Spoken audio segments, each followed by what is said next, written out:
பாருங்கள், இங்கே நம்மளோட எடப்பாடி ஆட்சியில் பார்த்திங்கன்னா, அதிமுக பீரியடில் பார்த்திங்கன்னா தடுப்பணைகள் எங்கள் ஊரில் இது மாதிரி தண்ணி இருந்ததே இல்லை.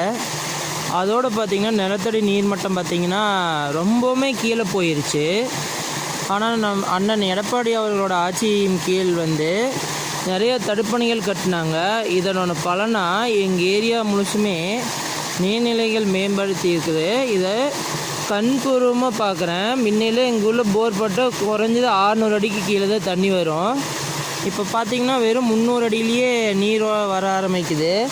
இதுக்கு பார்த்திங்கன்னா நமது அதிமுகவோட தலைமையின் கீழே எங்கள் ஆட்சியில் பார்த்திங்கன்னா இது மாதிரி கட்டி கொடுத்ததுக்கு எப்போவுமே நன்றி கடன் பட்டிருக்க வேணும். ஏன்னா இந்த மாதிரி திட்டத்தை கொண்டு வந்தது எடப்பாடி அண்ணனோட பீரியடில் தான், யாரோட பீரியட்லேயும் கிடையாது. காமராஜர் பீரியடுக்கு அப்புறம் பார்த்திங்கன்னா நமது எடப்பாடி அண்ணன் பீரியடில் தான் இது மாதிரி நீர்நிலைகள் கட்டி கொடுத்தாங்க.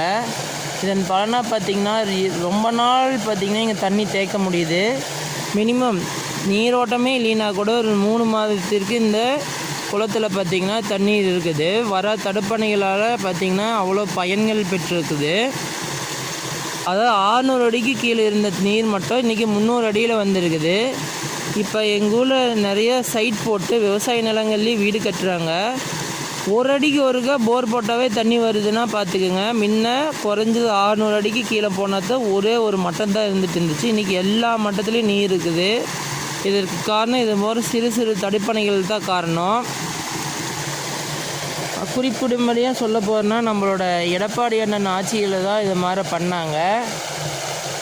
அதுக்கப்புறம் பார்த்திங்கன்னா எதுவும் சரியாக இல்லை. நீங்களே பார்க்கலாம், இந்த தடுப்பணைகளில் சொல்லப்போனால் இன்னும் கொஞ்சம் ஹைட்டாகவே இருந்துச்சு. வெள்ளம் வந்தால் என்ன பண்ணுறதுன்ட்டு ஒரு 2 அடி குறைச்சிருக்குறாங்க. அதுக்கு ஒரு அடையாளமாக தெரியும் பாருங்கள், சின்னதாக கான்க்ரீட்டில் அந்த கார்னர் சைடில் உங்களுக்கு பார்த்தாவே தெரியும்.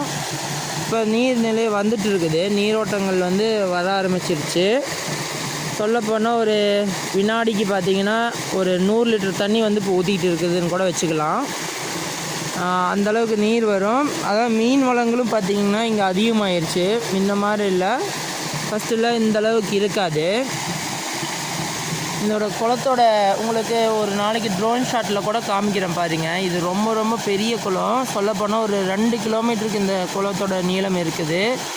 இதோட அணை இன்னும் கொஞ்சம் தூரத்தள்ளி இன்னொரு அணையும் இருக்குது. அதையும் உங்களுக்கு இன்னொரு நாளைக்கு காமிக்கிறேன். நன்றி, வணக்கம்.